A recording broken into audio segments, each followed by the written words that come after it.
Welcome to another Chat with Tim. I want to talk today about an emotion that I think doesn't get understood but is super important, and that's ecstasy. I think to me it's really a big part of many of our 12 needs. It's part of our need for awe and wonder. It's part of our need for pleasure. It's part of our need for beauty. It's part of our need for rest. It's part of our need for contentment.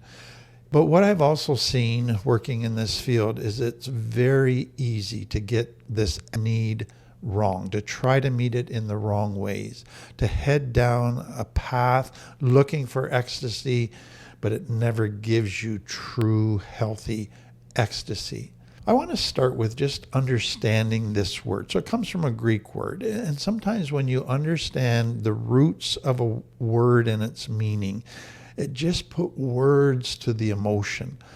So ecstasy comes from the Greek word ekstasis, and it means to stand outside of yourself or to be taken outside of the present to a different place, a place of pleasure, a place where you don't have the pressures, the pain, where you just experience this unbelievable pleasure that's beyond what you normally experience. You don't have to be in control. You're able to just let go.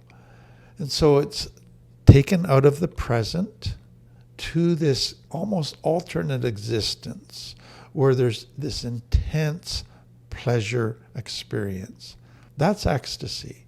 And so we use it as the greatest form of pleasure, the highest state of happiness. It's an overwhelming joy, bliss, delight. You're speechless. You can't find words. You have goosebumps, all of those different things.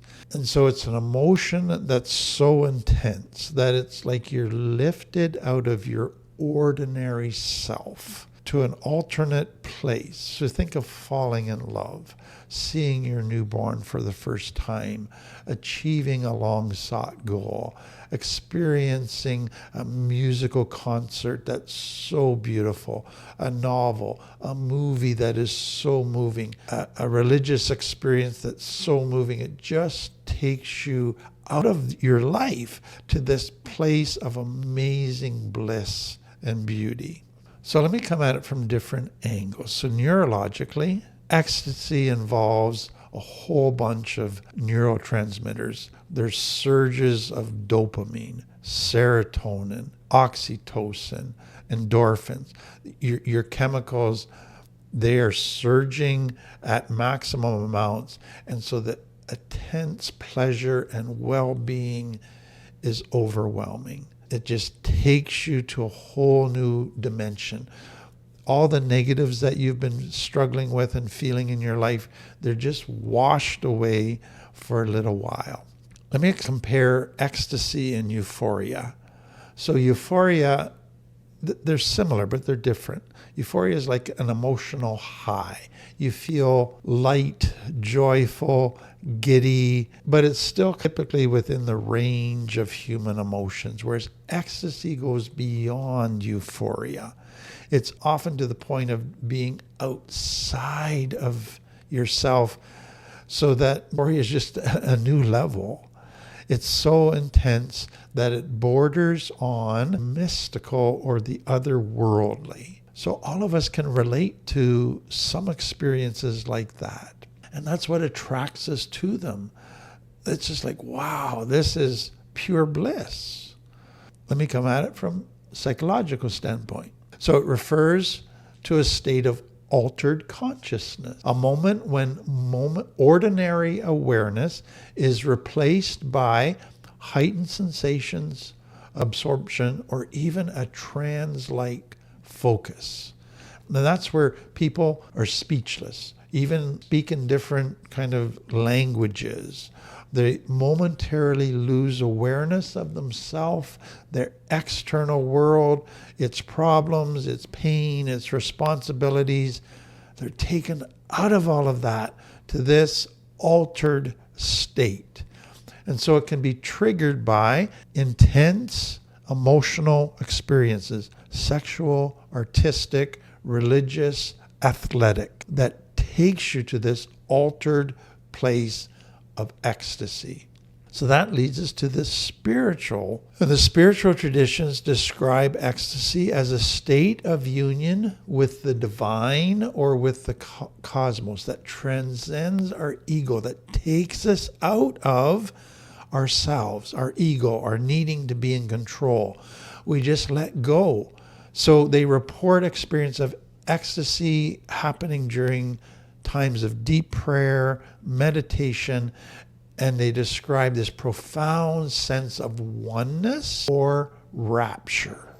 And then artists and poets, they talk about ecstasy as a peak experience of beauty, where one is so transported by music, art, nature, that it just takes them out of the pressures of this world. It takes them for a brief moment to a different place that escapes all of the negative hardships of this world. So again, many of us can relate to times where we stood and looked at a breathtaking landscape, nature, mountains, ocean, sunset, art, music, and it moves us so profoundly. There's goosebumps, there's tears, we're in awe. We don't even have words for it. We just want to sit there quietly. Many cultures, they have collective rituals like dancing and drumming and chanting, music, in order to induce these states, in order to stir up our emotions, in order to elevate our emotions so they eventually get to the place that they lead to ecstasy. They take us out of the ordinary life so that we feel bonded to something larger, the community, the divine, the cosmos. And so all different elements of life, there's a different perspective on ecstasy, but it's all taking us to this very different place.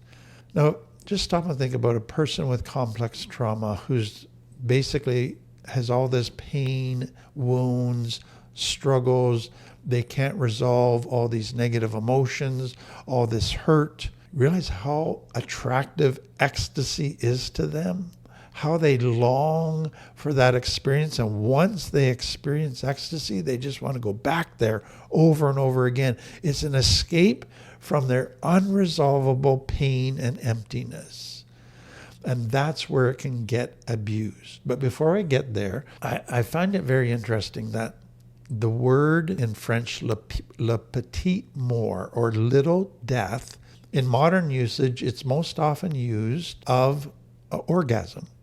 So it's that brief loss or weakening of conscience that takes place in an orgasm, especially at the climax. So you enter at the climax into this state of ecstasy. It's almost like you lose your consciousness for a little while. You become almost weaker as a person. You're more vulnerable. You're out of control. It describes that faint, trembling moment when one feels spent or momentarily disconnected from self. You're taken out of self. You're taken to this other place. It's the highlight of total surrender of control, total letting down your guard. So it's not just a physical release, it's a symbolic dissolution of the barriers of self.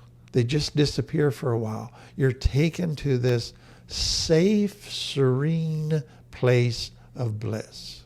So back to complex trauma. Person living in unresolvable pain and emptiness, they find drugs.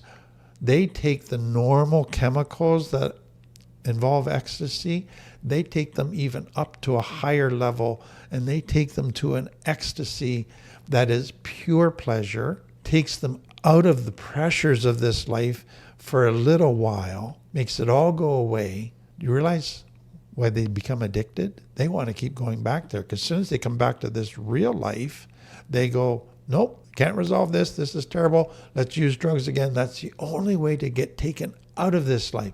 When they're in survival mode, they don't have time to explore nature. They don't have time to explore beautiful music. They're finding something that transcends, that takes them out of, that allows them to escape the pain and emptiness of this life.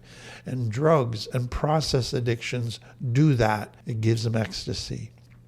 And isn't it interesting that MDMA, known as ecstasy, because it's the drug that produces the chemicals that are involved in ecstasy. But do you see why we need to be cautious here? Ecstasy isn't always positive. Sometimes people are chasing it through means that are actually destroying them. They're actually leading to more pain down the road. And that's why historically, religious, philosophical traditions and cultures have always warned about falling in love with ecstasy where you don't care about the path to get there, and it actually could be harmful. It actually could be destabilizing. So we need to be very careful that when we find something that leads to ecstasy, we find out, is this a healthy path to ecstasy, or is this only going to hurt me in the long run? So let me just say this.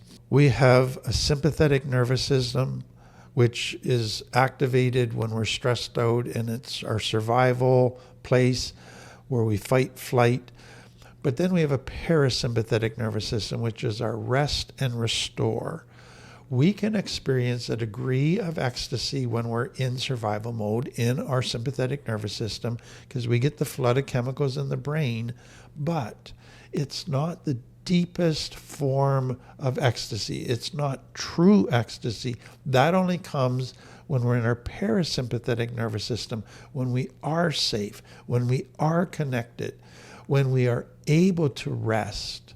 Then there's the deep joy and contentment. So, moving forward, here's what I want you to understand. Life is hard. Life has difficulties. We need self-care that is healthy escapes. We need to be taken out of that stressful life for a little while to watch some TV, to read a book, to go and just walk in nature, to listen to some good music, to watch a movie. But then we come back and we deal with our pressures again. But we need to escape those pressures periodically as healthy self-care to meet all of our needs in order to rest, in order to recharge our batteries, be rejuvenated so we can come back. Our nervous system needs this. And when we come back, we're able to better deal with the stresses of life. So it is important to build healthy escapes into life, hobbies, daily routines that include rest, connection, enjoying pleasures that are healthy, enjoying nature, music, all of those things. That is so important in our recovery. But we have to learn the difference between a healthy escape and an unhealthy escape. And here's where it gets tricky. A healthy escape can actually transition into an unhealthy escape. So you can say, I need to just sit down and watch a show for an hour and just unwind and rest. That's a healthy escape. Then after an hour, you go back and you engage in life again. But for some people, they sit down for an hour to watch a movie, healthy, then it goes, oh, you know what? I'm too tired. I'm just going to stay here the rest of the night. It switches to an unhealthy. Now they're avoiding life. Now they're avoiding connection. Now they're avoiding responsibilities. And they do the same then the next night. And pretty soon they have a habit, and that's unhealthy. And so it's so important to understand healthy and unhealthy. And that true ecstasy comes from meeting all 12 needs. It comes from connection with safe people. It comes from being in a safe place where I can be in my parasympathetic nervous system. Sometimes it's triggered by just being quiet and relaxing. Sometimes it is triggered by sex, by nature, all experiences in music, nature, movies.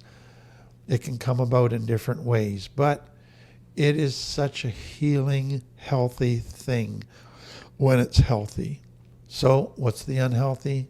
When we slide back into escapes that are just avoiding life. We stay there too long. They become addictions. They begin to alter our brain so that they give less and less ecstasy. More and more, we just need it to survive, to feel normal. And so if we have ecstasy through the wrong means, we're producing brain chemicals not through healthy connection, and often in too big a doses, our brain begins to change. It begins to tolerate it, and now the ecstasy becomes less and less. It's the law of diminishing returns. So unhealthy does damage. So let me end by saying this. There's nothing wrong with wanting an escape from a difficult situation. That's healthy. Child and complex trauma, they tried to find healthy escapes, but they couldn't. Nothing fixed it. So all that they've had is finally finding ecstasy, but usually through unhealthy.